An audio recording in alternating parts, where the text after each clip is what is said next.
everybody. This is Phyllis Pieri with the Best in Franchising with the Franchise Lady, and that's what people call me these days. I'm living in Mission Viejo, California, and I'm really excited to have my guest today because Rob Young not only is a client of mine, but he also is a friend of mine. We used to go to the same church together, and I'd like to tell you a little bit about Rob's background. He has a very impressive background. So Rob graduated from the University of Illinois with a bachelor's in engineering. He got his MBA at Washington University in St. Louis. And then at University of Washington Foster School of Business, he got his advanced program in leadership. So you can see that he has amazing skill sets. He is the past president and current board member of the Financial Executive International. He is a laity leader, church council chair, liturgist, finance, nominations, and Sunday school teacher at Faith Church. Rob, you need to learn to keep your hand down. Only kidding. And he's also a board member at Kairos, which is a Christian organization in Washington that really helps people connect and talk about Christianity in the business place. He was in executive management, retired at Boeing. He was a CEO at Ellis, LI, and McKinstry, and principal at Planetary Advisors. And today, Rob is the owner of an Oasis Senior Advisors. So Rob, welcome. I'm so glad you're here. You have a great background. And tell us a little bit about you and the journey that you've been on.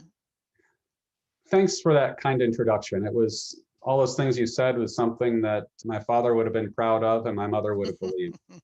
So the journey I was on, I had left the legal field, really feeling that that wasn't my calling. And I was looking for the right thing to do. I was looking at re-entering the corporate world. And as I was looking at, for my skill set, what the typical longevity is, how long people stay in it, and then typically how often they are between jobs, I just like to be busy. And I didn't want to be back on that, I don't really know the right word for it, but roller coaster? Roller coaster is one, but the spinning wheel that the mouse is on. And I didn't really want to enter that. Now, I happened to know Phyllis as the franchise lady. And so I started talking with Phyllis about what could we do in franchising, because I didn't want to spend a lot of time just figuring out business models and starting from nothing. I really wanted to start with something that had already been thought through. And I didn't really know exactly what, though. So I started working with Phyllis. She did structured interviews. She did personality assessments, ran that through, and really found kind of some areas that looked like it was good for me. She went through literally hundreds of brands that she works with and came up with just a handful for me to consider. And within a very short period of time, I really discerned a calling that this is what I was supposed to be doing, and Oasis is who I was supposed to be doing it with. And as I went down this journey and was doing discovery on the franchise opportunities, I also found out that I had gone with Phyllis because she was a friend, but she's also one of the best in the country at what she does. She has a sterling reputation that I was unaware. I knew she had that with me, but I didn't know that she had that sterling reputation in the franchise community.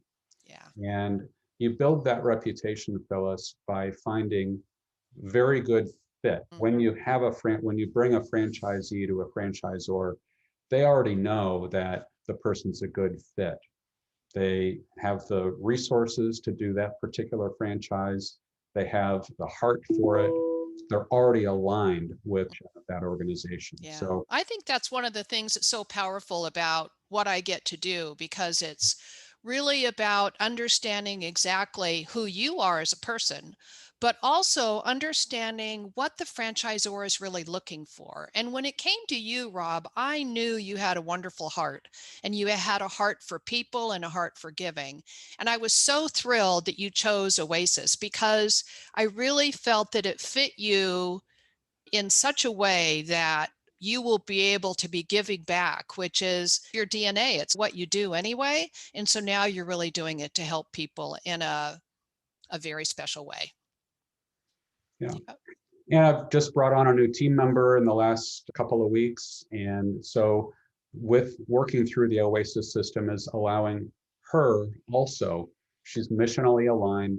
It's allowing her to contribute to helping people in what Oasis does. And have you found, Rob, that this was something that you put off and you're glad that you've added somebody to your team now? I know it's really hard in the very beginning. We want to do everything. And I know myself that I have a tendency to be a little detail oriented in some areas. And so I can spend more time probably doing that than I should.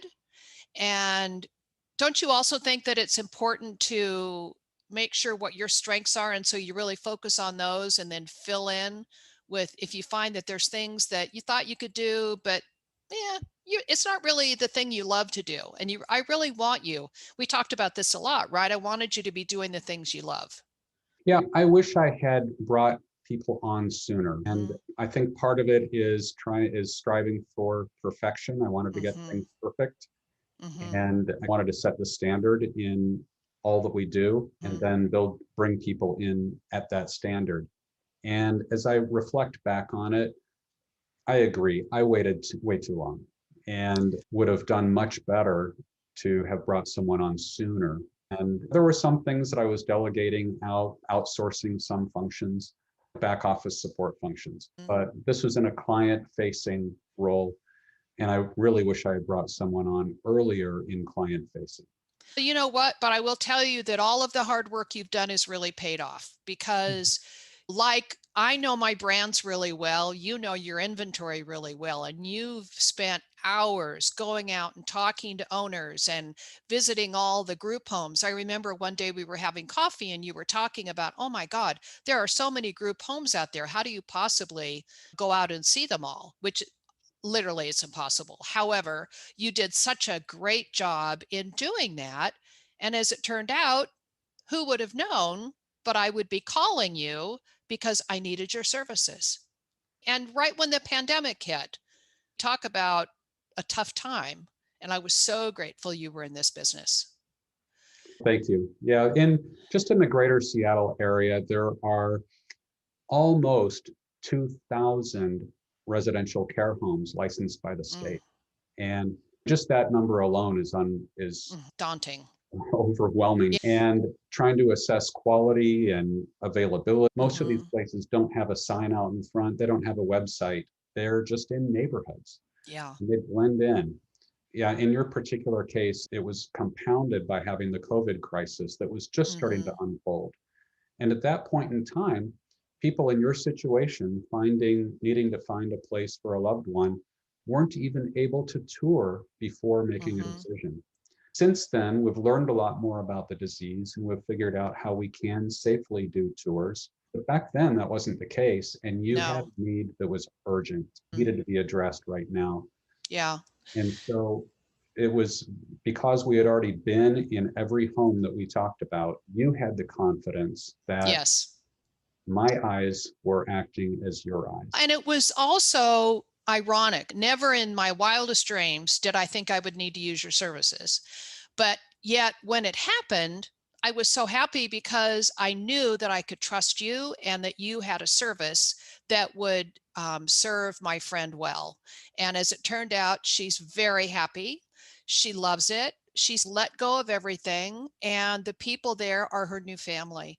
And I think one of the things that I've learned over this experience that people may not think about is when you have somebody who is single, doesn't have any family, and doesn't have any children, there's loneliness that happens with them, even if they're active in their church, that people don't notice. We all are on the spinning wheel, working really hard and going 25 directions, and we don't think about those people that are home alone. And so, as it's been a terrible experience for her, moving to this home has really been a gift because she's gone from being lonely to being with people and feeling safe and knowing that her time is ending. However, she's in a very safe place and she's okay with that.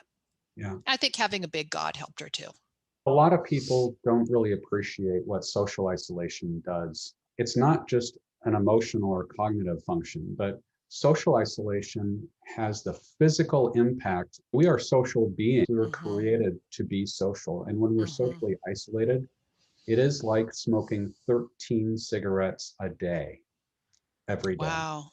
That's what the toll it takes on you physically. And you can talk about all the other emotional factors too, but that's something that's measurable in Mm. terms and actually measure morbidity. That is the equivalence. Yeah, it's terrible. So I so appreciate you. And I would be curious to see if you, are there any things that I could do differently on this journey that I helped you with? Or were there certain areas, like how did it go with the financing, for instance? Because that's always a big hurdle that people have to go over, and they have to look at their assets maybe in a different way. So when you had that experience, and I did refer you to one of my franchise finance partners, how did you and your wife look at that experience, and how did you make that decision? We looked at it as an asset allocation. As an engineer, I think in terms of problem solving. So it was an asset allocation problem.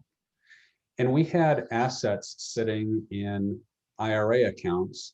My financial advisor told me for what our goals were, we should stop putting money into retirement accounts. We did not need more there. But even if we did, that money was sitting there and not generating income for us. And what we looked at was how can we redeploy that asset into income producing?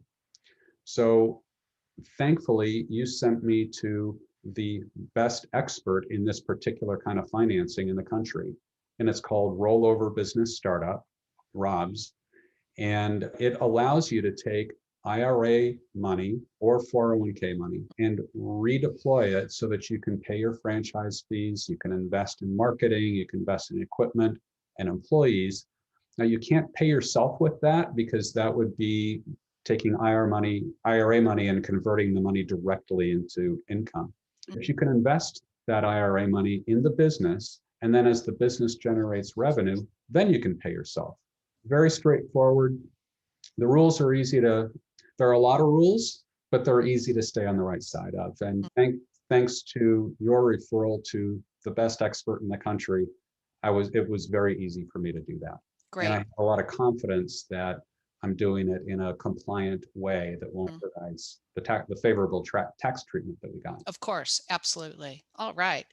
Anyway, Rob, thank you so much. I really appreciate you letting me interview you. I'm so glad you're enjoying your business. I'm glad you've hired somebody, and I expect to you be able to make a lot of people very happy and feel safe with their loved ones. So if you know somebody who's in the Puget Sound area and would be interested in having Rob help your loved ones, I will be leaving information about how to reach Rob in the notes with this video. And Rob, again, thank you very much. Oasis Senior Advisors is a great company. They are out of Florida, and the CEO of the company, Tim Ivankovich, it's interesting. The night that you signed your agreement, Tim called me at home and said, "Hey, Phyllis, if Rob lived close to me, we'd be best friends." Because they were both Methodists. It was really funny. So small world. Anyway, so Tim Ivankovich is a very successful franchise owner. He developed the cleaning authority, sold that, and felt he wanted to go down the senior path, which is a huge industry. So I think he's developing a great company. Rob, you're a great owner, and I'm proud to call you my friend. And I am really happy that you decided to join me today. Thanks so much. So this Thanks, is Phil. Phyllis Pieri, the franchise lady. Happy that you joined me today, and I look forward to another episode of The Best in Franchising with the Franchise Lady. Thanks, everybody. Bye-bye now.